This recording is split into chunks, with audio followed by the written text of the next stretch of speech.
going on, assholes? Welcome to this week's edition of Walking 90, where pain is everything, disappointment is a verb, and Ford Madison seems to find a way how to make themselves relevant. How's everyone doing? Kyle, you know I got to start with you. I'm going on fucking vacation. Fuck this. I'm going back on vacation. That's fine. Somebody got money to go to St. Vincent and the Grenadines while us peasants have to work. Look, what I do in St. Thomas and St. John and all the Caribbean is no one's. Don't worry about it. Fucking colonizer. Is that how we're starting this show? Damn right. Hi everyone, my name is Elliot. I'm your host as always. Joining me to my left is the guy that went to Ireland to go enjoy himself while Ford Madison was knocked out of the playoffs because he didn't play that week. It's Kyle Carr. How are you doing, sir? I'm fine overall. Like I said, vacation was great. I had a great time. Sun and beach and everything about it. Let me ask you this. How many drinks did you have while the kids were asleep? That's enough. Wait till they went to sleep? There was one night I didn't go to bed until 3:30 in the morning. What the fuck? You know your son wakes up at 6. I didn't say it was the right decision. I woke up at 6, and as soon as Emma woke up, I handed Sterling to her, and I went and took a nap. Cal, let me ask you this. Should we be expecting baby number 3 on the way? No. No. Kyle, would you look at me with a straight ass face? Something will have had to have gone horribly wrong with the snip in order for that to happen. Fair. I hope it did. I hope it did. All right.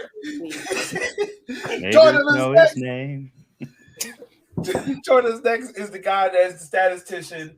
He is the flavor of the month on everyone's podcast, Mr. Brandon Mays. How are you doing, my good friend? I'm fantastic. How are you? I can't complain. I'm over here just joking on Kyle. Hope he has a third child. It's not happening. It's gonna happen. It's gonna happen. I mean, Kyle, look, you guys have had 3 head coaches. Just going to have the third kid to complete the trifecta. Facts. You got to have a kid for every coach. That's what I'm talking about. All their kids' nicknames are going to be Ford Madison coaches here soon. Can't do it. I will not survive. I will not survive. Well, depending on how the season fits, you definitely won't survive. You know what? I have a Henny Derby trophy in my office, so at the very least, I have something positive out of the season. Wooden spoon, maybe. Makes up for it. Joining me down below is a guy that went to Wisconsin, had his baby dedicated, and I'm trying to figure out whether or not it was in beer or in nacho cheese. Which one was it, Chip? It's a beer cheese soup, actually. Ah, there we go. A little delicacy. Yeah. Exactly. Did you dip them like a pretzel? Yeah, they like completely submerged in there. So you almost killed your child. Great job, Chip. Well, I did. The priest did. The priest almost killed him in the beer cheese. Was there any sizzle as he came out the water? As most children are unholy heathens of hell? In fairness, we're all with sin. At least that's what they said. You know, he cried, which was great because I didn't have to sit in Catholic church. I got to go sit outside and play on my phone. Oh, so that's what the old sinner coming out of him. Good. That's cool. I'm a firm believer that all children are heathens. As a teacher, wow. Every child is a heathen. Wow. Not wrong. What to say? There's no one that will prove me right. Theology professor Brandon's over there is just like stewing. I'm a teacher. Look, man, toddlers or something. Right. These kids cuss you out in gibberish. Yeah. I mean, Chuck does a little exorcist impression every now and again. So he might have been a serial killer. Okay, yeah, all right. There we go. And last but not least, who's also on the podcast working as a T-Mobile call receptionist, whose team has not only disappointed her once, but twice in the same stadium by 2 different teams in 2 different leagues. It's Miss Ebony. How are you doing, man? Wow. So you came in with all the violence. Look, I had money on the Courage getting in the playoffs. Y'all disappointed me, okay? I put $20 down, didn't happen. Okay. I mean, I can see that, like, towards the end of the season, especially because Dabinia was just doing Dabinia things. But, yeah, nah. It's not a goddamn it's a goddamn we disappointed everybody. You know. Thanks, Yogi, for, making us all sad. You just... Went around the room. Okay. I think I made it okay. He was nice to Brandon. I don't know what you're talking about. I made it okay. Everyone else, not so much. Bullshit. I was nice to Chip, somewhat. But It's nice that his child is a heathen. I don't know about that. I said it as a teacher. But you call his child a heathen? He is now baptized in the holy nature of beer cheese soup. He is now a human. He is now a natural citizen. That sounded very Trumpist, and I'm going to avoid that conversation. So let's go ahead. Let's talk about the games. But before we get to the games, guys, I think we need to take a moment, and I need to relax. We got to be serious here for a second. There's a lot that has gone wrong within the soccer landscape. There's a lot that needs to be corrected and fixed. And it's about the situation that's happening in Chattanooga and also in the NWSL. So I'll open the floor for any of you guys to have comments on that situation. I guess I'll go first. I mean, for someone who I have not been following women's soccer as closely until like the last couple of years. So seeing all the reports and hearing all the reports, especially with like Christian Press and her reporting and kind of her getting phased out of like frozen out of the U.S. national team because of it. And also not knowing how that situation in Chicago happened. Like I knew she had played for Chicago, but I just heard like it didn't end well. I didn't know anything about it, but obviously hearing more of the stories, and it's just kind of a damning indictment. It's just a systematic failure from top all the way down, from the top of U.S. soccer all the way to, you know, the youth soccer and the camps between all the teams and the NWSL, both past commissioners and I guess current commissioners. Like the sad thing is none of it is surprising.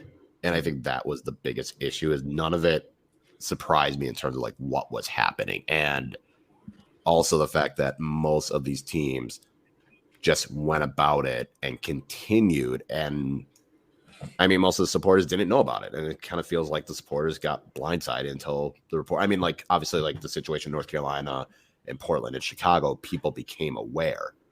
And had it not been for someone like Kaya, like we probably still wouldn't have known. But the fact that all that happened and now there are repercussions, now people are being relieved of their duties or losing power in the governance status. Like it's been out there for how long? Especially like the Thorns one, like that was out there for a year.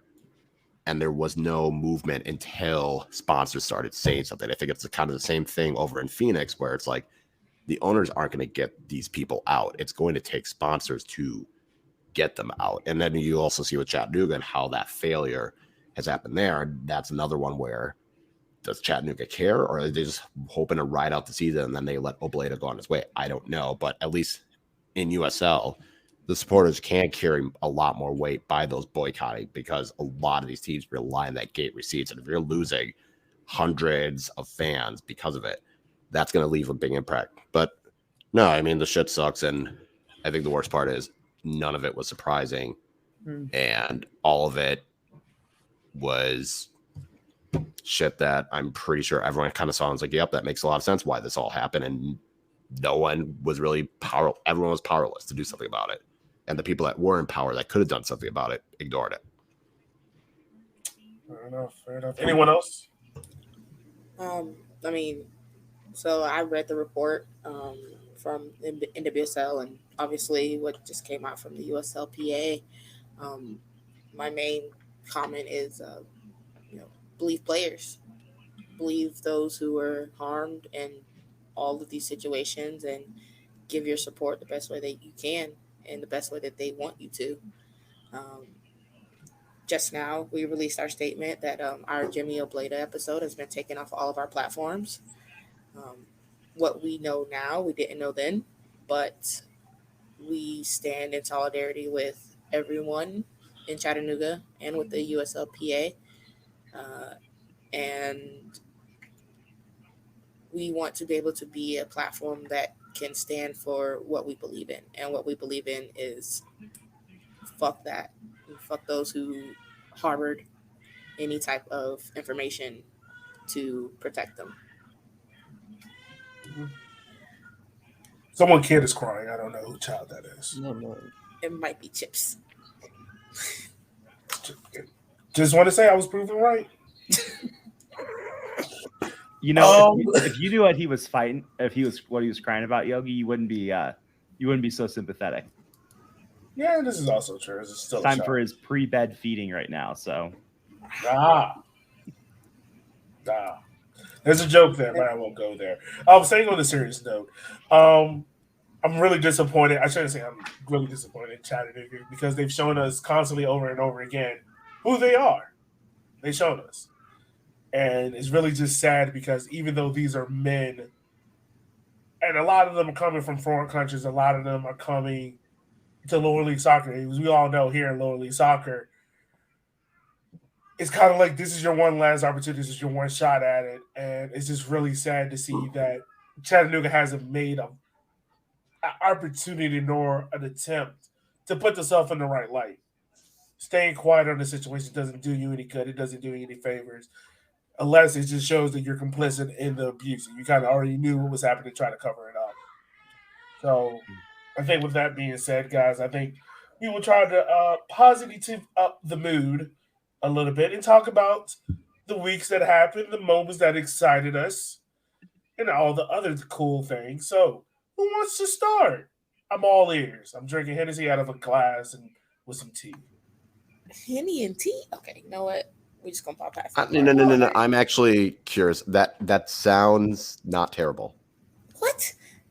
This is the Henny and Red Bull all over again. You know what? No. That is chaos. That is chaos. What is chaos? This is the same one that tried it. It was like, I like it. Yeah, I am not, and I'm not going to. It's not bad. Oh, yeah, make me Thank you. Henny and tea is not bad. It's still chaotic. I mean, that sounds like just a hot toddy. Gosh, it's been a while. What's happened? I'm just glad my Henny White made it safely through the flight. So, wow. Priorities. I guess. Oh, I mean, I don't have a dog against fight anymore. So shout out Tormenta. That stadium was great. I will give them that. Like it looked nice. It was a good camera angle. Seemed like a good turnout. You could actually hear like the supporters and the drums. Like shout out Tormenta. It did not sound like their supporters. It sounded like a college band because that band had rhythm. I'm just saying. I don't know where they got them, but it was audible and it wasn't a mess. I mean, they were in stands and there was a lot of dirt. So I hope you. Still under construction. But unlike the Chattanooga Red Bull Stadium, it's actually going to be done like this century.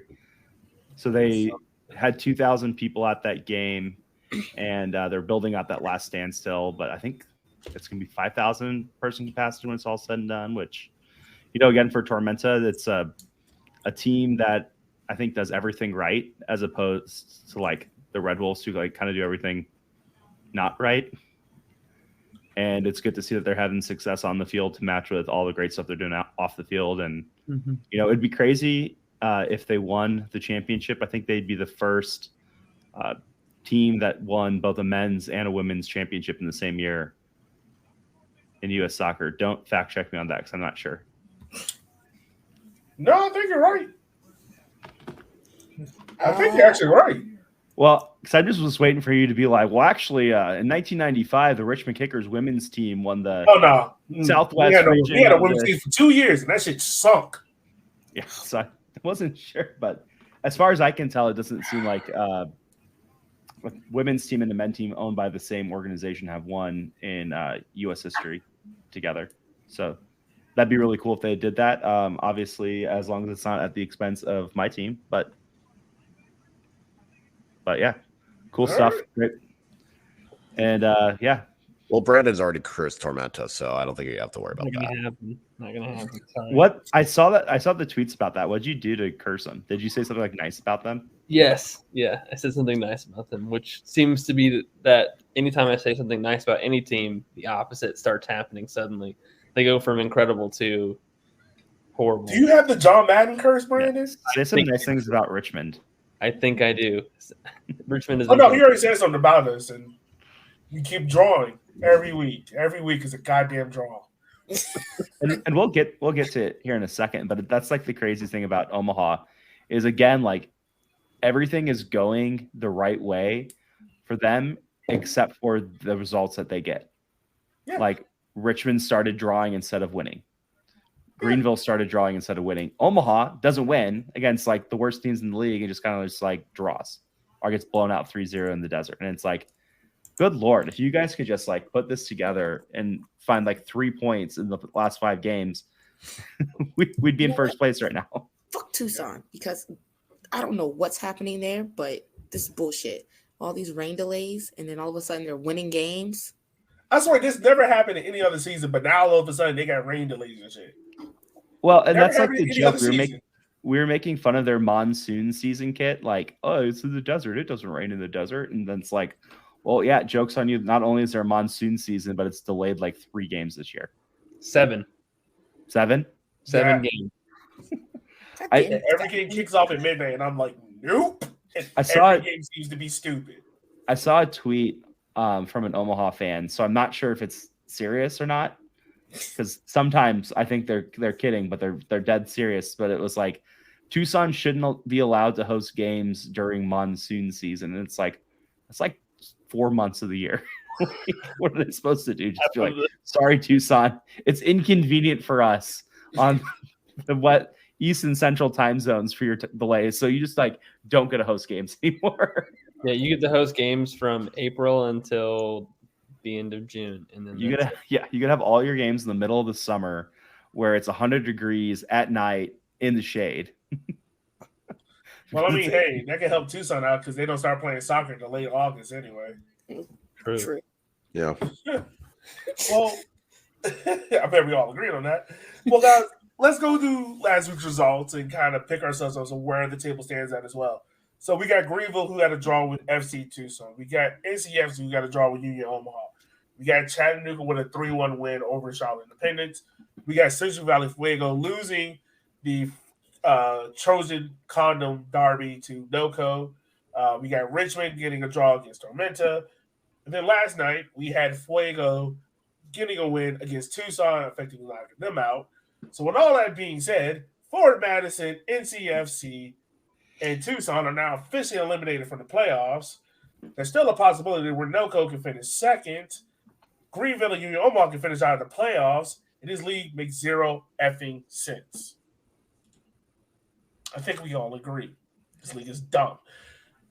What result? Says the guy whose team is in first place. Yeah. And my team I'm sick with this league is dumb. Okay, even though my team can still finish in first place, my team should not be in first place if you, Chip, and you, Brandon, team did their jobs. But they didn't. That's fair. Well, yeah. My team has dumb luck their way into first place. Richmond doesn't want to win the league, but like no one else is going to like let them lose the league. Everybody else wants. Exactly. We keep dumb lucking our way into it. Well, let me pull it up because it's like pretty crazy. But it was like for Omaha to win, they could still win the league, but essentially it's like, and the joke I made afterwards was everything else will happen. So Richmond will lose to Madison. They'll lose to Greenville. Greenville will lose this weekend to whoever they're playing.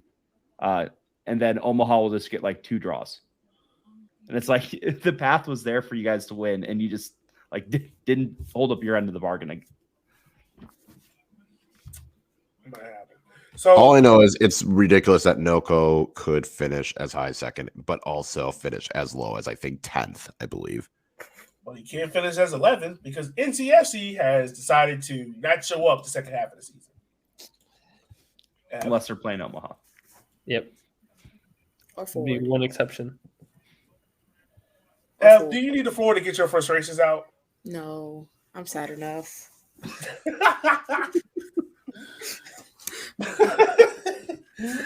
All right, guys. So, like last weekend's results, I want to ask you guys this: is looking at the first place, we got Richmond, Union Omaha, Greenville. Realistically, those teams can still get first place. For each team, what is the pro versus what is the con for them of having that number 1 seed attached to their name? I mean, for Omaha, they just had it last year, and if they can get it again, have that home field, have that confidence, and force teams to come to them and play in that tiny stadium and get a break in the cold, that can play into Omaha's hands. So that's a pro for them. The big thing for Omaha too is if we somehow through some magic most dark, end up winning the league again, that means we were able to win 2 games in a row, which is like something we haven't been able to do in like months. So you're actually going in with momentum.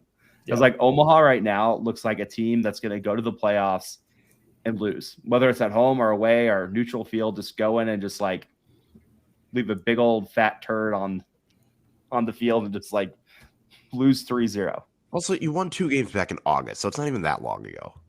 Feels like a long time ago. I don't want to hear it. Madison hasn't won 2 games in a row. I don't want to fucking hear it. Since when? June? What is it? Has Madison not won a game since July or not won a game at home since July? They've won 1 game since July 16th. They won 1 game at NOCO in August. But they have not won a home game since July. We're not talking about teams that don't get the number 1. We're talking about the 3 teams that They have not had a winning streak since July. So, yeah, I don't want to hear your bullshit about We're not trying to sadden up the podcast. Let's talk happy. But yeah, I mean, again, for Omaha or Greenville, it means that they're actually, if they get the 1 seed, it means they're actually getting results. Yep. Which would be good for both teams. Incredible. Right. Especially, I mean, you want to go into the playoffs hot. And right now, I think calling Omaha and Greenville's form tepid is like being very complimentary. Mm-hmm. Damn. Are there any cons? I mean, I was going to say Omaha's last 5 games, they've lost 3 of their last 5. Yeah. You know I mean, what? We're not going to even talk about that 1-1 draw because that was so fucking stupid.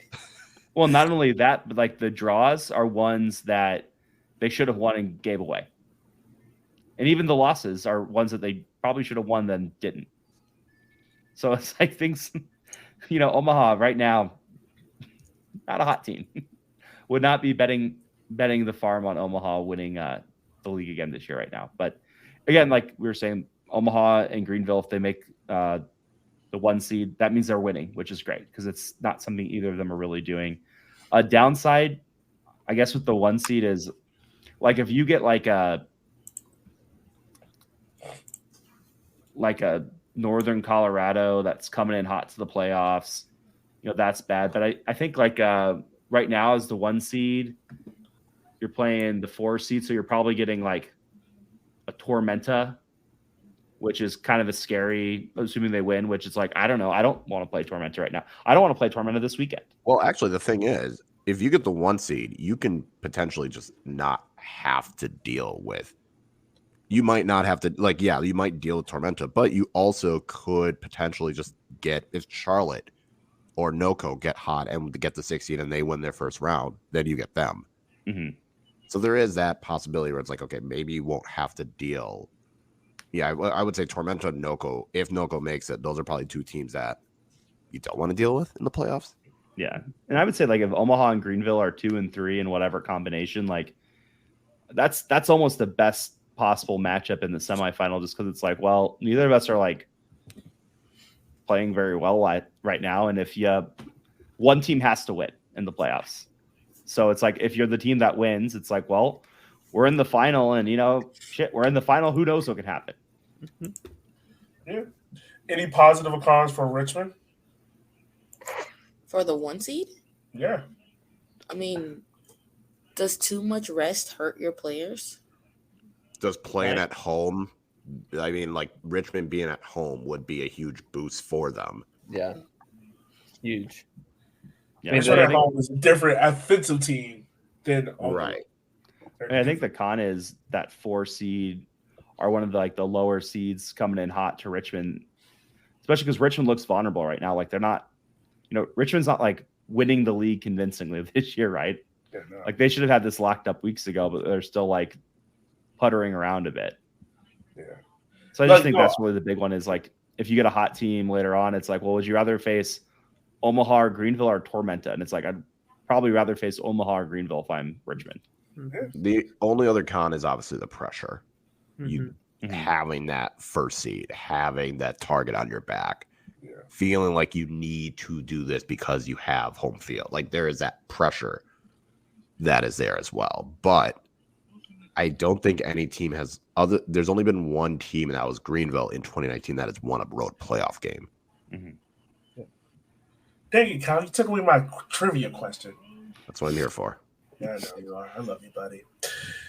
Well, yeah, that's all that could happen, and still the insanity of it. They still live in a world in which Nelco can finish second, which is dumb and stupid all at the same time. It is very dumb, guys. When we look at the rest of the team, almost spilled my hitting.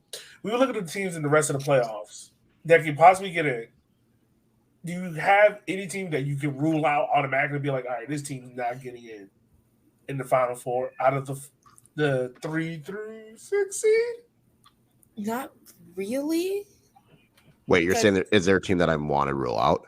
Yeah, is there a team that you're like, all right, this team's not going to get in? Like, I'm still say Fuego. I'm still wholly unconvinced by Fuego. I have been unconvinced all season. I'm sticking with it. Like, it just feels like they can't get out of their own way. Their last 2 wins were a bad Tucson team and a bad Madison team. That's been their last 2 wins. Lost to Noco, so right, they lost to Noco. They got thrashed by Omaha. They more or less like had a ridiculous match against. Like, I just don't. I'm not convinced by Tucson, not Tucson, Fuego. So if I had to pick a team, that would be the team. I can be talked into any other team making it. I can't be talked into Fuego. And I think that's the whole thing about it. Like, unlike other years where, if you go back last year, like, more or less all of us would agree Union Omaha was the considerate favorite going into the playoffs. The year before that, it was Greenville. The year before that, it was North Texas. This year, you can't put your money on anyone because anyone can beat anyone, essentially. Like, but not in a good way. It's not a good. It's not like, oh man, all these teams are dangerous. Like anything can happen. It's more like, yeah, all these teams are okay. I guess they're fine. Like they're annoying. They're gonna do something dumb. Something dumb's gonna happen, and I like think that's the team that avoids doing the dumb mistake is the team that wins the title. Yeah, the least stupid team's gonna win. Well, and also Fuego's last game is on the road at Omaha. Exactly, and that's what I was going to say. The last 2 games is a 3-0 Omaha win and a 1-0 Omaha win. Are they just supposed to magically pull a result out of their ass against Omaha? And not only that, but like Omaha has something to play for. Yeah. It's not like Omaha is the 1 seed locked up. Like anything could happen, or we can't improve it. Like that's gonna be the crazy thing is we're gonna have a final day where like pretty much every seeding except for probably the 1 seed is gonna be up for grabs. Yeah. And I swear I don't think we've had that before. I don't think we've ever been close to that before. Where literally 2 through 6 on the final day can shift and change, and this is why every game needs to start at the same time. Well, then Omaha like ran which and USL to do that. Yeah. Well, then it's crazy because Omaha is like randomly at 4:00 in the afternoon. Makes 0 sense. And it's like, which is great because I mean it's fall, it's cold, so like yeah, having the game at 4, it's nice out, but it's like okay, it's 4 in the afternoon, which is either going to be horrible or great because it's like you have the rest of the night just to like sit and watch the other games and like hope something bad happens to somebody else. I mean, hey, we can all hope. All right, so we go Fuego. Is everyone saying Fuego? I'm still holding my hope on Chattanooga. I don't know, man. It's something about Chattanooga that I'm confident enough that they can get in, but I'm still confident enough that they can still fall out. Because I think they can drop the NCFC and they got to go to Tormenta. It's just going to be tough. Mm-hmm. Like, because if you overlook NCFC, it'd be like, all right, we just need to get ready for Tormenta. You can lose the NCFC and then lose the Tormenta. It's happened before. See, is NCFC going into these last couple of games to be like, we're going to play the youth and we just want to get experience, or they're going to be like, let's fuck some shit up in this league? They can do both. They can play the youth and still fuck some shit up. I mean, they're definitely going to do both. Yeah, they've done that all year. If Rincon can get that kid is good. Yeah, goddamn. Stupid kid. I watched him make a pass. So I was like, where is he?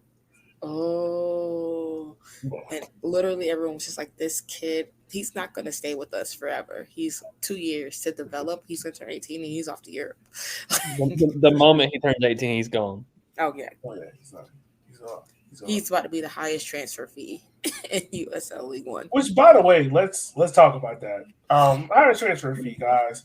So USL Championship, Haji Barry left to go to Futures FC, which does not sound like a RICO charge case coming out of Egypt for a player. Bought him, which is very weird, right before the playoffs started. Like, you sell your best striker. Sounds very weird. But I want to ask you guys this. Who currently right now in USL League One would go for the highest transfer fee? What player would go for the highest transfer fee? Like if they could be sold today. Yeah, if they were being sold today, who would go for the highest transfer fee? If they could be sold today too, so it couldn't. That means that it couldn't be. Yeah. Yeah. So that literally half of my roster is now off the table. So I was gonna say it's got to be someone from like NCFC because they're the only system that has like a ton of youth. Like for the most part, these guys are guys who the MLS passed on are like older dudes, right? So even if you're a really good player in USL 1, if you're like 29, your market value is like nothing. So it's got to be these young kids because it's all about the potential, which makes it like NCFC like is the easy answer.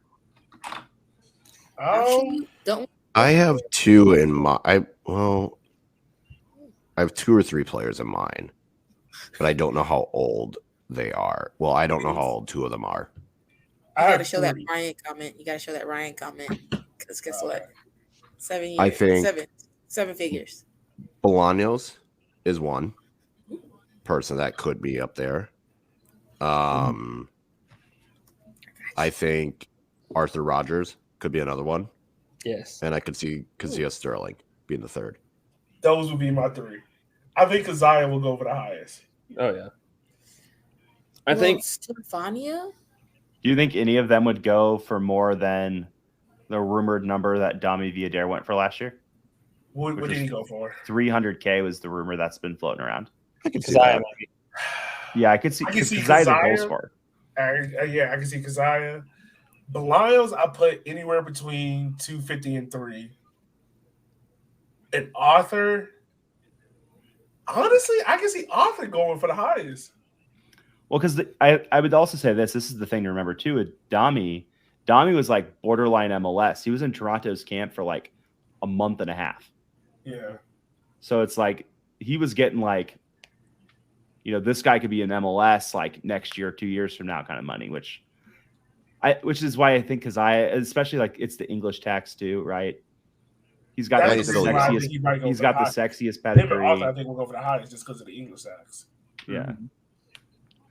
And so I can see you see it. Like he's played a game in Champions League. Granted, it was against a lower rated team, but he has that Spurs Academy. Yeah. Artificially boosted for it that way. To kind of go off what Chip said, to look at my team, you got Showcat, Zervania. If they were being sold today, I don't know if they'd be the highest though. Showcat needs like 4 more goals this season to be up there in that conversation. I could see Nick Holiday also being up there. Oh, he's going to go for quite a bit. Yeah. Right. Nick need to start some games. He's 16. But that's the thing. Like, in there. Dude's got a history test the next day. Like, he can't be starting. Tell that to ring bone. Look, I would look that kid in his eyes and be like, school is not your future, son. Get your ass in between these gold sticks. I'm just saying, I wouldn't be surprised if an MLS team brought him in at 17, threw him out there, kind of like Slonina over in Chicago, and then some team overseas like, let's get this American. Let's just tax living shit out of them, and then never actually play him. Yeah. Who was? I can't remember the name. Who was the guy who said I didn't come here to play school?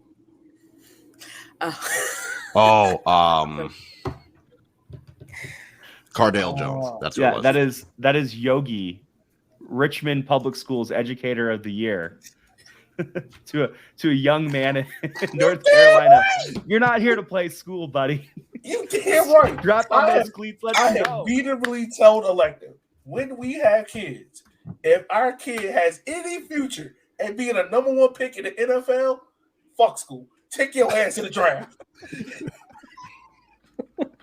If the kid starts shooting threes at 18, you go into the G League and you sign this contract. That education can wait. It's overrated anyway. Go get this bag. Let me retire. So what we're hearing is if Yogi has a kid that goes pro in like sports, there's gonna be like a 30 for 30 documentary on his kid with like super sad music about like, I didn't want to play basketball, but my dad made me. And you know what? I'm gonna be sitting out there right behind the production shop with a boy tie in my head. You're damn right. You got $1 million in your bank account. Oh. So I wanted to play Pogs, but he woke me up every morning at 4 to go shoot free throws in the pouring rain. Trumpet was my passion, but I I wanted to be a jazz flautist. I had a scholarship to Juilliard. I don't give a damn. You can shoot them threes. Take your ass to Duke and make number 1 draft pick money. You will be fine. You don't even have to you don't even have to do the year anymore. You can just go straight in. His ass to the G League. And Bayern if I kick him out the room left-handed, son, we went to go play baseball. Come on, and you black? Oh yeah, they're gonna take you up in a heartbeat. I'm gonna play every race card in the world. You're gonna throw him at Top Golf as well. Oh yeah, exactly. Go be Tiger, son. Let me retire early. Oh my gosh! I swear, the day my kid signs a pro contract, Yogi's gonna find out how much chess grandmasters play, and he's get paid, and he's gonna be like, "You're putting those anal beads in, hooked up to that chess computer. You're doing it." Go, son. The goal, as soon as my kid is able to talk, your goal in life is to let me retire. If I'm not retired by the time you're 20, you have failed this family. Well, so what you really need to do is you need to, when you have your kid, just start like one of those toy review channels. Yes, good. Yeah, that'll get you a cool meal in like a month. Right. Well, it's like that kid makes like $50 million a year, like reviewing toys. I guarantee you, he does not want to be reviewing toys anymore. But some Yogi parent behind him is like, "You're reviewing the new Paw Patrol thing. Let's go." Oh boy, let's go, sunshine. I want to play outside, Dad. Outside don't make me money. Let's go. Damn right. Outside don't pay those bills. And yet there's a whole gaming area that he could just easily do instead. Anything to have me retired. The quicker, the better. On the note of abusive parents who push their kids into activities they don't enjoy, we listened to the audiobook for I'm Glad My Mom Died by Bridget McCurdy, which Yogi probably should listen to before he has a kid. Great listen about the dangers of child acting in Hollywood and the negative effects it can have. Highly recommend it. Only like 6 hours on ebook. 6 hours? Yeah. Ooh. Okay. We don't have an Audible link or Audible affiliate link, which we should. Amazon pay us. But yeah, I'm sure you can find some podcasts that'll give you a free one. So go listen. Honestly, I've heard enough interviews to feel bad for her that I don't know if like abuse my child. But if my child looked like the second coming of Kevin Durant, I'm just saying, son, fuck school. Yogi's gonna be out. Yogi's gonna be hawking merch outside of his Y games. Victor Wembanyama. That's what you got to aim for. Anyways. No. Yogi's got to get the next Victor Wembanyama, where he's just like 7'5" and could just like shoot like a guard. That's what you got to do. Oh my god! You need to make a kid that. Yeah. All right, we're getting sidetracked. Yeah. Oh man. Yo, remember, you still have a cup of Henny there. Back on track. He still has a cup of Henny there. I'm gonna have to talk to Electa about these dreams. All right. Back to the show, folks. Guys, let's dive into this week's games before we kind of talk about some other stuff. So this week's games are exciting because of the fact, like we've already said, a lot of stuff can go stupid, can go wrong, can go wrong for a myriad of teams. So first off, 7 o'clock, we got Greenville versus Charlotte Independence. Let's talk about this game. I think the main storyline coming into it is, can Greenville lock up a playoff spot? Is Charlotte not the most surprised team in USL League One history? Couldn't And Charlotte? if Charlotte does happen to win this game, does that make Charlotte Independence coach of the year? Your thoughts? Doesn't this also lock up a playoff spot for Charlotte? Yep. Both teams can lock up a playoff spot. With a win. Now with a draw. Right now, the number's 42 points for a playoff spot. But of course, if NoCo doesn't win, then that number goes down. Yeah. Really depends on what happens, but I don't know. I think part of me thinks, first of all, I think maybe Charlotte had a little bit more money than maybe we thought, and they spent it really well. When you look at the players they kept and the players they brought in, and also leveraging the whole MLS team, I think maybe we overmanaged expectations a little bit on what Charlotte was going to try and do in the league. And I mean, when you look in all fairness, they didn't have a roster until literally the week of. Right. They just dropped a bag on everybody. I mean, you think about like their starting goalkeeper isn't, he was a USL Championship goalkeeper, signed for an MLS team and is on loan. You know what I mean?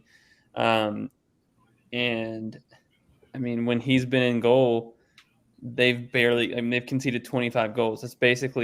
It's almost on par with Rashid Nuhu. I mean, like, he's been stupid good.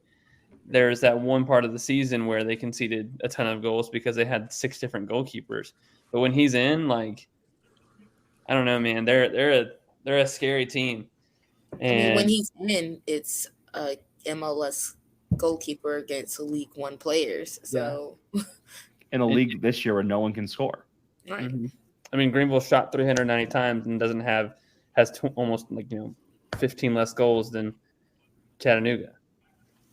So, I mean, you never know what could happen. And especially this week, what looked like some of Greenville's best soccer was being played against Tucson, and we just couldn't put it away.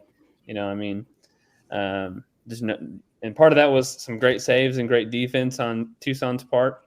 But, when you've got someone like Zendejas in goal and a decent defense, I mean, I think it's going to be a big game. I'm really excited for it. I mean, I get to be there for that last game at home. And I went to see, so I'll have gone to all 3 Charlotte games now against Greenville. And I mean, they look like a really quality side. And so I'm really nervous for it. I'm really excited for it. I know that, obviously it's Greenville, so we can go out and beat anybody when we want to. It'll just be a matter of execution and keeping the head, I think. Keeping the head. That has to be a slogan in itself. All right. Well, I was going to say, Greenville just needs a draw, and I think they can get that against Charlotte. If Greenville draws, they're in. It's that simple. If Charlotte wins, they're in. So I could see Greenville being more on the conservative side and thinking, okay, just get the draw, get the playoffs, and then depending on how the Richmond-Madison game goes, will give us an idea of what the first seed looks like and also how Omaha does. Like, if it could work out for Greenville, that they can probably still get a top 2. Yeah. If we lock up this game this week, just even a draw, it's a fantastic result because that means, going into the last game, it's a big game against Richmond, but ultimately it doesn't have a bearing on the playoffs, right? Like, I mean, it could, but it is not. Are you in or not? Right. It's more, where are you playing in the playoffs? And I think that'll be a huge relief as opposed to having to go into the final game against the top seeded team. Having that knowledge of we make the playoffs or we don't. So I think it'll be a big game. And at home, I think it'll be really a really positive situation. And I think Greenville, as always, will be defensively stout. So we'll probably come away with something. Gio says that he will smile. You will smile or cry together. So we'll see. Yeah. Probably smile. I'm betting on smiling. There we go. All right. Next game up on the docket, we got Miss Ebony's NCFC versus the team that is cool with abuse. How do you guys want to rate this game? Isn't that both? Never mind. There's fuck it, it's a draw. This season's over for both of those teams. If I you're don't, right think about that, I don't think Chattanooga makes the playoffs, just because I think they've pushed hard these last couple of weeks just to kind of like overcome all the off the field stuff. But it's probably gonna have to come to a head at some point, and it's probably gonna be now so that they can like rest.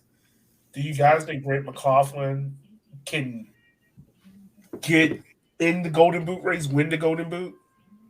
Garrett? Yeah. I mean, he's the favorite right now over like Molina. So, and Showcat's not playing the rest of the season. He's hurt. Yeah, that was another bad injury for y'all. Yeah. Anyone else think the result of this match? Anyone else think they know the result of this game? This Tennessee is good, y'all. I'm just gonna tell you that. I honestly could see North Carolina getting a 2-1 win. I could see Chattanooga getting like a 5-2 win. I could see this being a 3-3 draw. I have no idea. Yeah. Well, and I think too, Chattanooga's a weird one. Like I think we talked about last podcast, where what's going to stop them from having success was all the drama off the field, and now it's like getting worse and worse and worse and worse and worse. So it's like, man, like Kyle said, like, yeah, like I don't know, like I could just see them imploding and not even make the playoffs. Yeah, NCFC's been bad, but so is like everyone else, and I mean, who knows? Like, but I get to see NCFC winning it just because I think it just seems like Chattanooga's just going to implode. Also, another thing about this, NCFC has never beaten Chattanooga. No time like the present. Yeah, there we go. There we go. 8:00 kickoff game is we have the bullshitty, the fantastical name Henny Derby, which I'm drinking. Richmond gets a draw here. They more or less get the number 1 seed. Fort Madison has nothing to play for except to sweep over Richmond. And also Cassini seems to be playing this last match. How do we think this game turns out, fellas and lady? I think Madison wins just because it'd be hilarious. I could definitely see Richmond slipping up at this point. I mean, like the draw against Tormenta. I mean, that game was kind of locked up, but in terms of just like it was kind of stuck at a snail's pace. But in terms of just nothing happening, positive or negative. I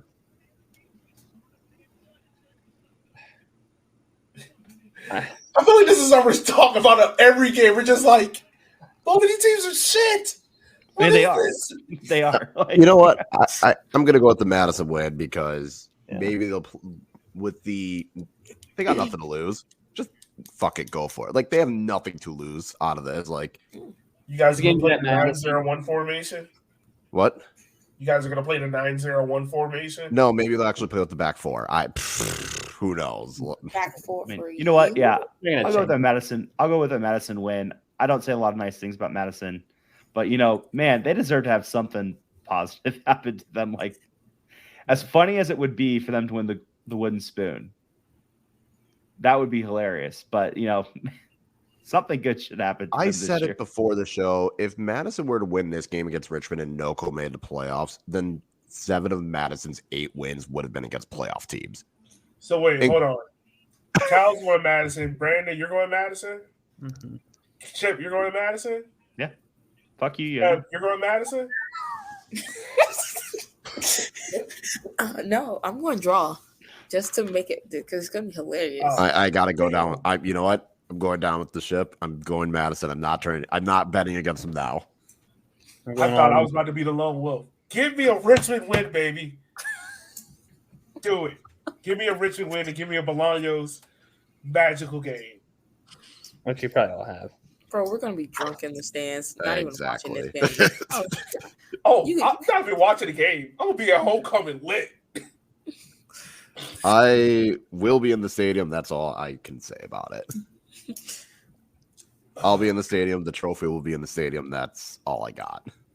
Hey, Look, don't know what that means. that is a pure vibes game. That is the ultimate vibes game of the week. And it's not even because of what's on the field. Like we won't even know the score at the end of the game. We're gonna be like, oh, that was a game. Okay. No, absolutely not. Yeah, Kyle's gonna be checking his phone like at 9:30 in the morning on Sunday. Giant glass of undrink water by the bed. Be like,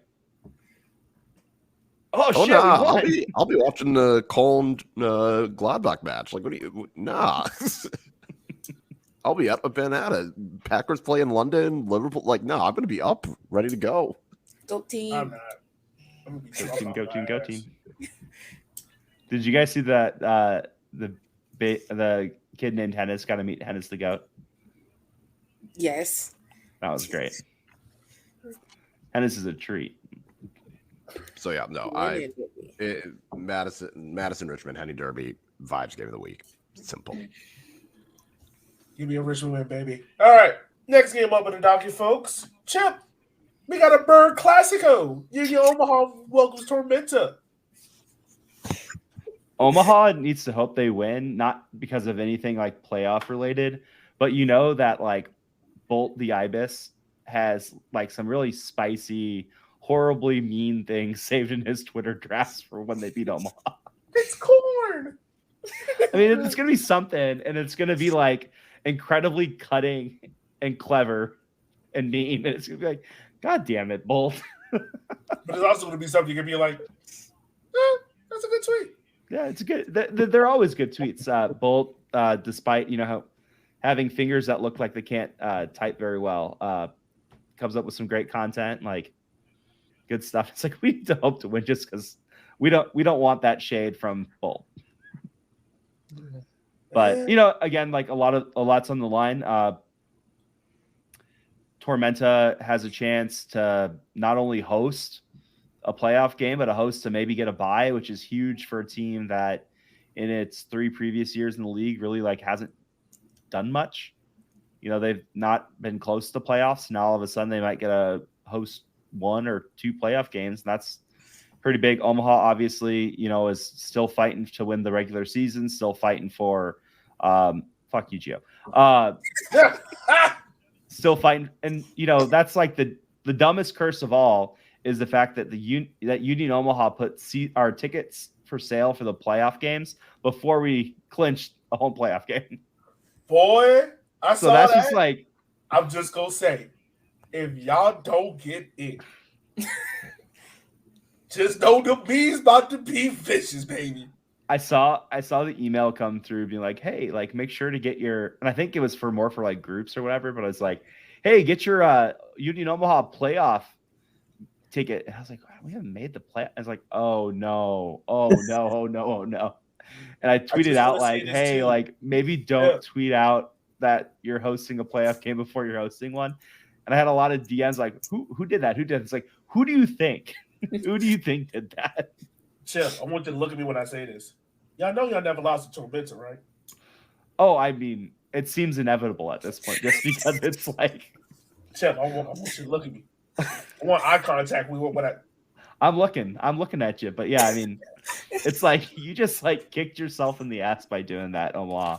And I was like, God damn it. Like, especially with how we've been playing lately, it's like, ooh, that's bold. That is bold. Boy. I wouldn't have done that, but no, I think it's going to be a draw. I swear, Chip, if y'all don't make the playoffs, the only place in the United States that's going to be sadder than y'all will be Lincoln. But no, it'll be. Ooh. I mean, it'd take a lot for us not to make the playoffs at this point, but it could happen. Like that again. This league is stupid. But yeah, I mean, I could totally, like I said earlier, Omaha needs a couple things to happen for us to win the league, and all those things are going to happen except for Omaha winning, just because. Fuck us. That's why. I was going to say the number may be low, but it's not 0. Yeah, and it just feels like one of those games, especially with how Omaha is playing, especially with how Tormenta's playing. Like I want to say, I think Tucson was the hottest team. They're not anymore. But yeah, I mean, Tormenta's only lost one game in their last 5. So, I mean, and Omaha is at 2 points over the last 5 games. So, like, woo. Madison is the only team with less points over the last 5 games than us. So it's like, Also, it'd be kind of cool. I mean, if Tormenta clinches, they would. Every original independent team from USL League One will have made the playoffs at some point. Fun fact. There we go. Fun fact it is. Yeah, I mean, I don't know. It seems like one of those games where, which is dumb because then watch Omaha's going to win like 3-0. But it's like, I got to imagine, like, morale is not high in Omaha. Morale is not high. Why? You're in the playoffs. Well, it's not high because half of y'all goddamn Nebraska fans. Well, also because I think a lot of Omaha fans week. have like crazy unrealistic expectations. I mean, and it's y'all like, won the title last year, but half of y'all goddamn Nebraska fans, which That's the yeah, problem. don't put that evil on me. I'm a Creighton fan. yeah, that's fine. That still don't explain the half of their other fan base. It's like good Cornhusker football.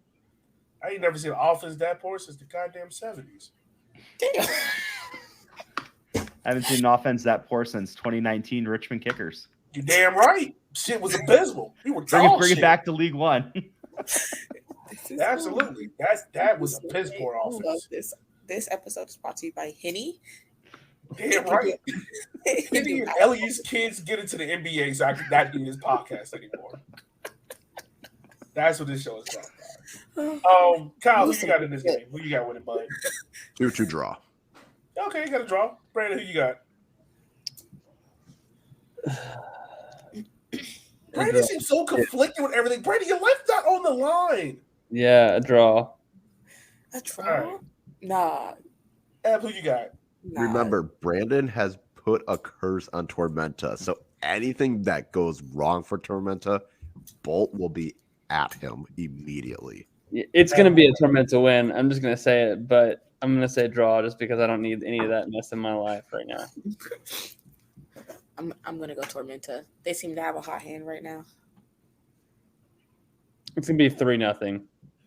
Yeah, watch it. 3-0 Tormenta. So, I just want to put this out there. You remember, guys, we did the preseason podcast, and we had to give one specific prediction about the year? My specific prediction about Tormenta was they would have one Sports Center top 10 what the fuck moment. That moment's going to happen now. Tormenta's going to win this game off of something stupid and unexplainable. And we're all going to come to this podcast on Thursday, and we're going to get Chip a 30-second cam of what the fuck was that. Oh. You know what? Good for Bolt. What was Tormenta Preemptive good for losing Bolt. 4-0 at home to Fuego despite having more shots in possession, not a WTF moment? So it's going to be like 90%. The you get Omaha 5-5 and draw with Greenville Tormenta wasn't a win this game WTF 4-1. moment. Yeah, Tormenta, the 5-5 draw, I think, should qualify. Tormenta is definitely like the most like they've got like the most WTF moments per 90 of any team in this league. Yes. That game actually did happen this year. What the fuck? Like, and that's the crazy thing is you forgot. I almost went forgot to the that they were gym down 4-0 and the game ended 5-5. I did not forget. Well, you didn't, but Yogi did. Like we were, I did. we were making jokes on, oh God, no G's moment coming up, and then it was like, oh, geez, Greenville. Like, hey, what are you doing? Like, what is this? Woo. Hey, I remember I was at a wine thing, and I'm just like looking at my phone. I was like, what the fuck happened? Damn, I gotta go watch that game back now. Oh, it's a great one. It's a classic. All right. Last game we got coming up, the game that probably would not matter. And if it does, everything has gone horribly wrong. NoCo versus Tucson. Do we want to open up on how this game will go? It should be a NoCo win. It should. It's gonna be But Tucson. Tucson, But should are things that never happen. but that's what I say. Tucson is still under bullshit, and I think Tucson's going to win. Yep. Tucson. You know the other crazy thing about this? Nelco has never beaten Tucson.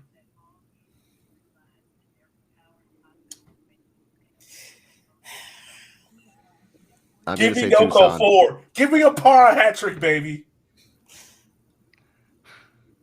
I don't need another par hat trick, okay? I don't need another par hat trick. I'm good. He's scored enough hat tricks this year. Give me a par hat trick. I'm calling stupidity this year. No, I take Nelco. Anyone else? I'm taking Tucson. This is going to be the game that we're all like, oh, this one's going to be really crazy, and then it's going to be a 1-1 draw with one of the goals being an own goal. Yeah. League One, baby. League One. League effing one. And it still doesn't explain because we still got what? There's no midweek game this week. Finally. All right. I'm actually going to get some sleep. Yeah. All right, y'all. So we'll probably figure out everything more or less by this weekend. That was ice. Coach of the year. Who do we think has the best shot at coach of the year? Let me backtrack. Who do we think are the coach of the year finalists? Let me put it to you like that. Finalists. It's got to be Richmond. Definitely got to be Charlotte. And most likely Omaha, but based basically on stuff outside of the league that they're going to carry into the league. They're going to put Mims in the final three just so they don't have to hear about how he's not in there from Omaha fans. They're gonna do the USL Twitter admin a favor and just be like, J Mims, just throw him in there. Yeah, whatever. It'll be Darren, Ian Cameron, and whoever finishes second between Greenville and Omaha. Yep, that's mine. Those are my three. Ian Cameron has to be in there. I mean, you can't get the playoffs. I think Iman gets in, Darren, and Charlotte's coach, and no, Ian Cameron.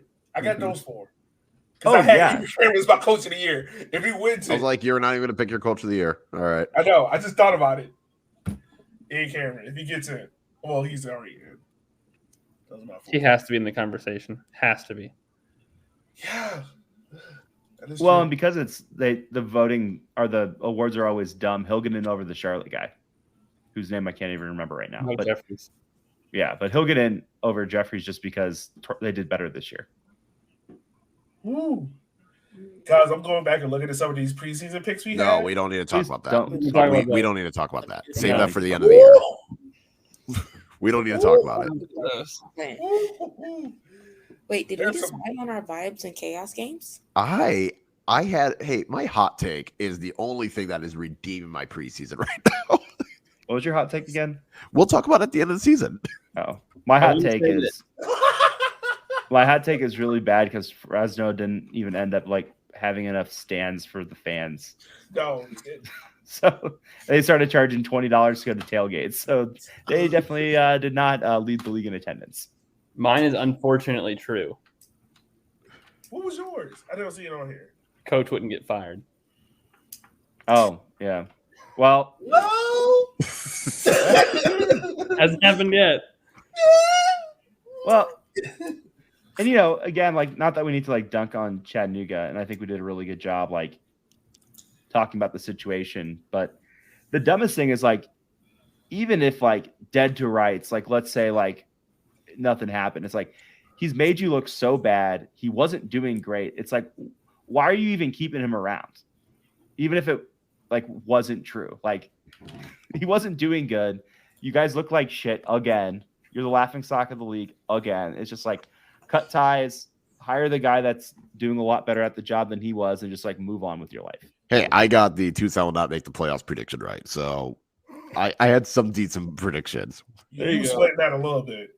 Yeah, got kind of nervous there for a hot second. Right. You know what? You sweating that a little bit. I think I left Richmond out of the playoffs mostly just to fuck with Yogi. I said Ford Madison would have fewer than 7 draws, and he ended up having more than he did last year. So I'm not my worst prediction. Who do you think is the top 3 for MVP picks? Terzagi's going to win. Yeah. Bolaños will be up there. It's Mbuyu. it's coming out of Richmond though. Like it's Well, but that's the thing is like Mbuyu like should probably be like the guy who wins, but it's going to be Terzaghi. He's got the most goals on the first place team, and he's won the past 2 years. I don't think it's Bolaños. Terzaghi, again, that's Bolaños, like the and crazy thing is, Sterling will be I don't think he's the top best 3. guy on his team this year, but the voting's dumb. That's the problem. Is like the voting. It's like the Heisman voting. It's not the best player.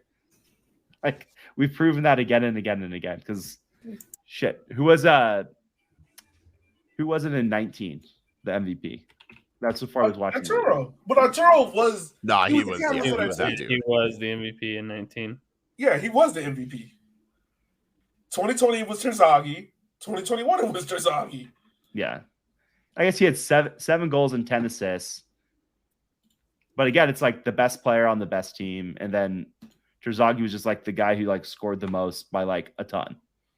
But yeah, because he broke the record. That's why he got it that year. Yeah, and he got into the playoffs. If we don't make the playoffs, I don't think Terzaghi wins it last year. I am saying Sterling, Bolaños, Terzaghi will be the final 3. Definitely see Sterling and Bolaños for sure. So I'm not going to name who we had, but our top 3 combined was Ethan Van der Decker, Mark Lindres, and Ivan Para. I told you you're dumb for picking EVD at the beginning of the year, but no one listened. No. I listened. Hold on. Look. My pick wasn't ridiculous, okay? No, yeah, yours is still not out of the question, I think. Mine has a blown Achilles. It got traded midway in the season. Yeah. Ooh, I don't even remember who mine was. I don't even want to know who I picked. I don't either. You went Para. Oh, that's right. Okay, that's not that bad. That's you fine. went Para. Technically, he's still in the running. It didn't make the playoffs. Yeah, I mean, yeah, only Yogi had a bad MVP pick. For Darkhurst MVP, no, we had Jonathan Bolaños. So, technically, I can still win. Kyle went with Cassini, who's about to retire. Chip said some Union Omaha guy that scored 12 goals. Has Union Omaha player double-digit goals this year? I think Omaha has scored 12 goals this year.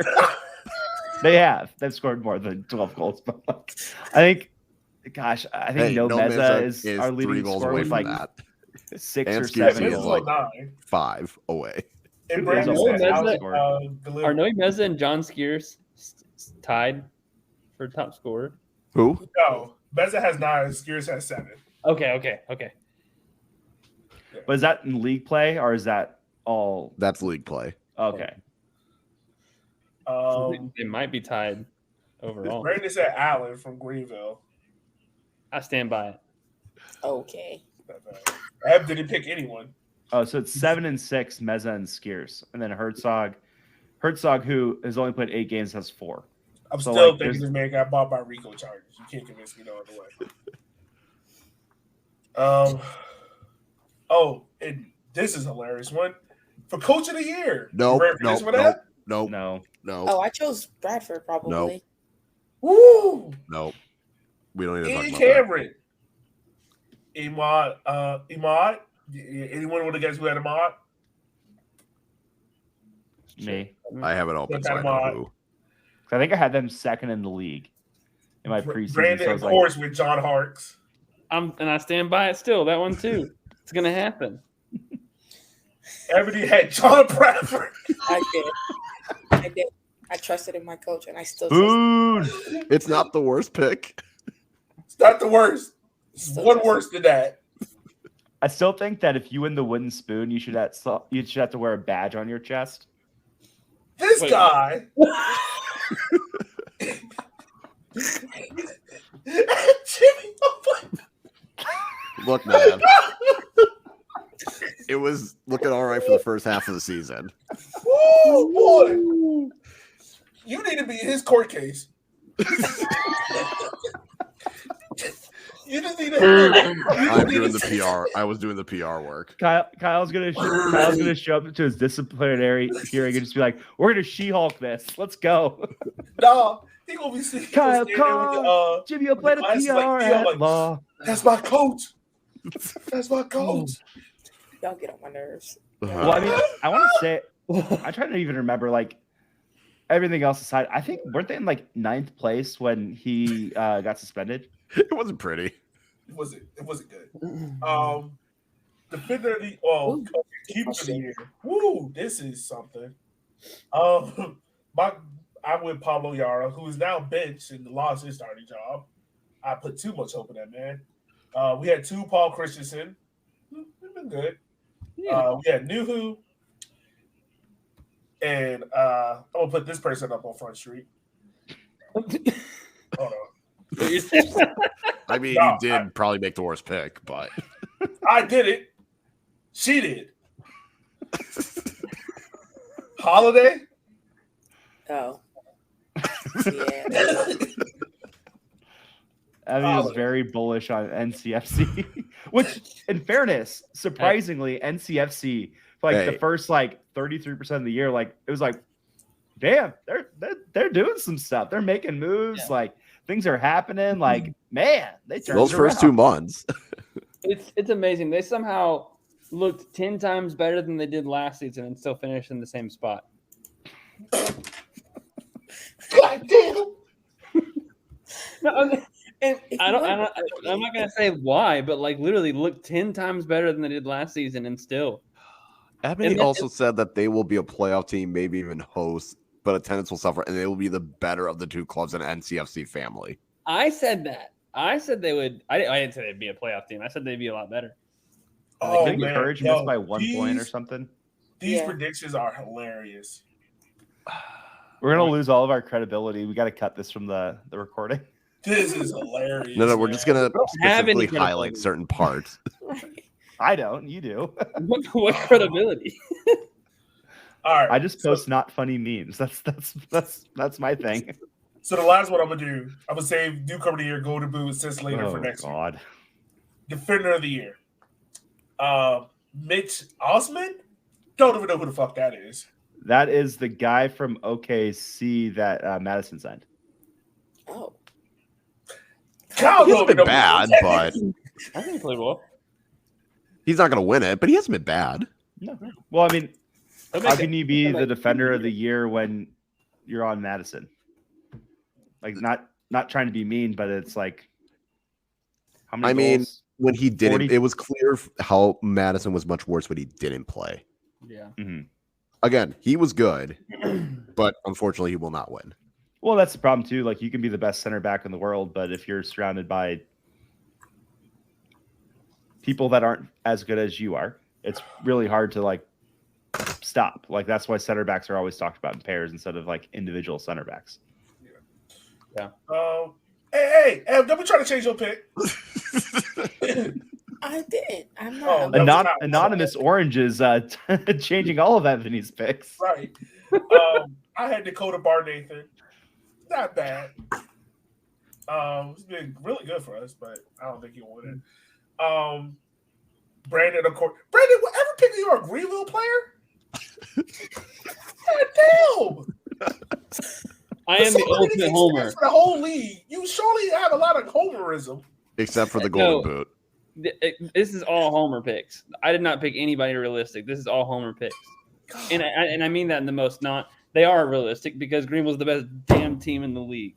Well, right? No, his MVP pick was he had some. His MVP pick was and golden boot was not a Greenville player.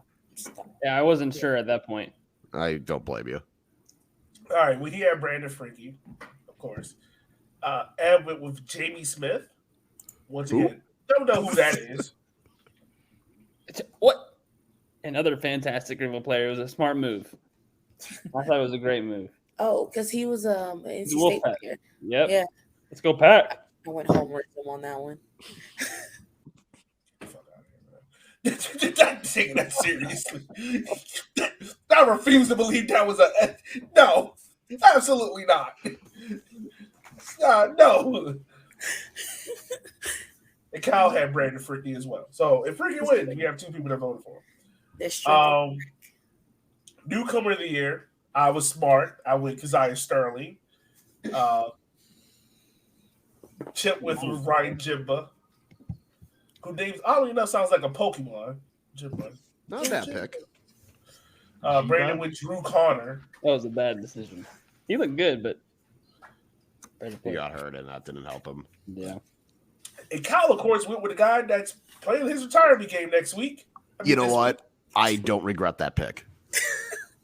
I went Homer, and it was Kyle, looking really good. That man had a kid, and y'all for him been dog shit ever since. Are we going back to the children are heathens? Hey, you said it, not me. No, I don't want to know what happened today at school for Yogi to be on this.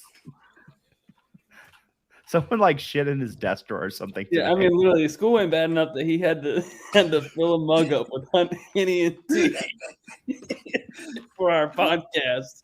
No, not that. I'm just saying. Well, you know what? Hold on, wait. When did Cassini have this kid? Because I'm about to prove myself right. When did Cassini have this kid? You know what? Here's the thing about Cassini. We're saying it's his retirement game. It's not his retirement game. It's his last game at Breeze Stadium Field until he shows up next year wearing a Greenville jersey. That man is retiring because he got to get a real job. He got to provide for that kid. His wife told him, I would treat you like Tom Brady. You got Tom Brady money. I mean, like Greenville is like the farm up state for like Madison guys to like go to and like. It only worked for one of them. Hey, no, I ain't gonna lie. That's the same thing with us in Tucson. We'll take every Tucson player and make them look amazing. I'm just saying. When did Cassini have this kid? It was in the summer. July or August. No, Cassini's gonna be like the captain of Lexington FC when they win the league next year or something. Good for him. August? What? You said late August, Kyle? It was July or August. I don't remember exactly when. Like I don't remember off the top of my head. I think he was off like when I had. Well, I didn't have my kid. My wife had my kid, but I think he was off like at the same time. So I was like, "Oh, that's weird." Let's see. Because there are a few games that he wasn't a part of because he was on baby watch. When did Cassini have this kid? When did he have this kid? Anyway, I don't regret the pick. I was being a homer. I am not sorry for that. And in fairness, I just think that's the thing. I think most of us are pretty high on. I wasn't high on Madison, but a lot of people are high on Madison. But it's just hard to win any of those best anything of the year awards when you're, bringing up the rear. I found it out. Oh God! Since Cassini had that baby, Kyle, y'all got 1 win, 2 draws, 4 losses. That baby has taken the form of your team. I mean, they were on poor form before that, so. No. Don't ruin the pick, Kyle. Whatever. Before that, you had 3 wins, 4 draws, and 1 loss.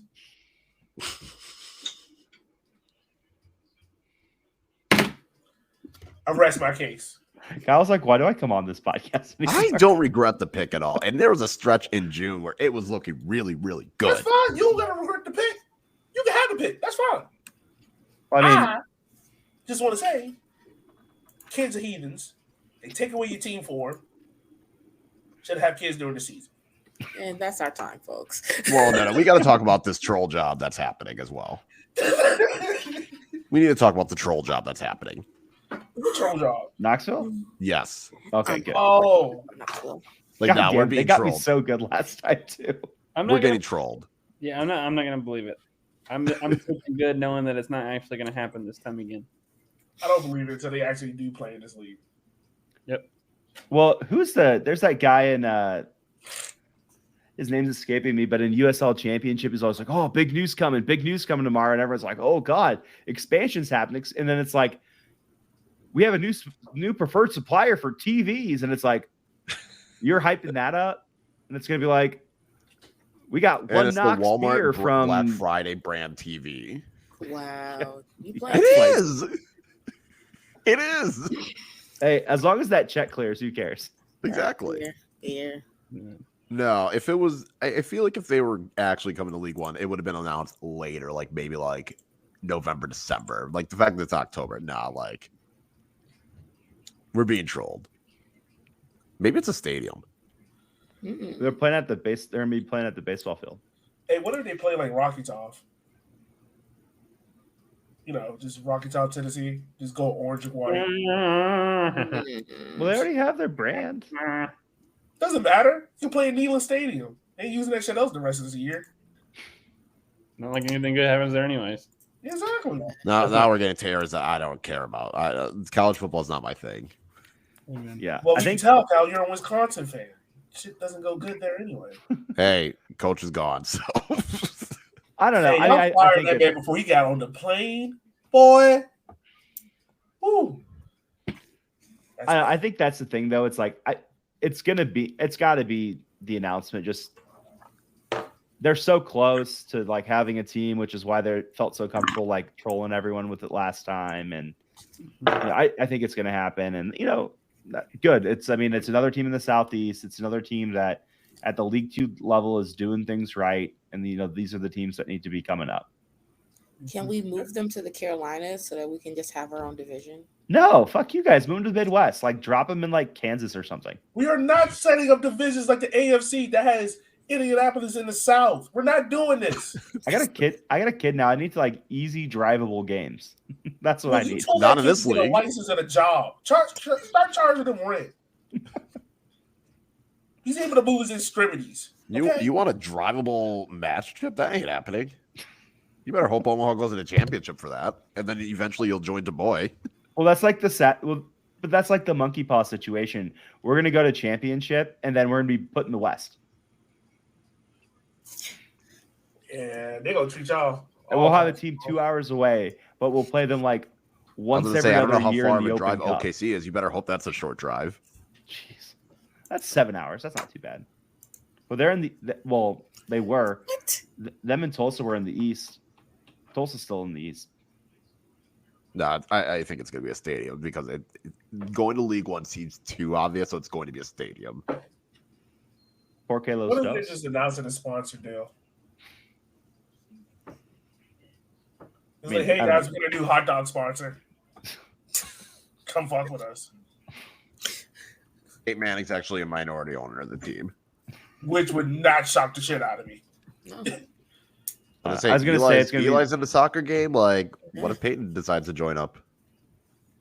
Well, he's at Denver right now watching this shit show. So, Which is his fault.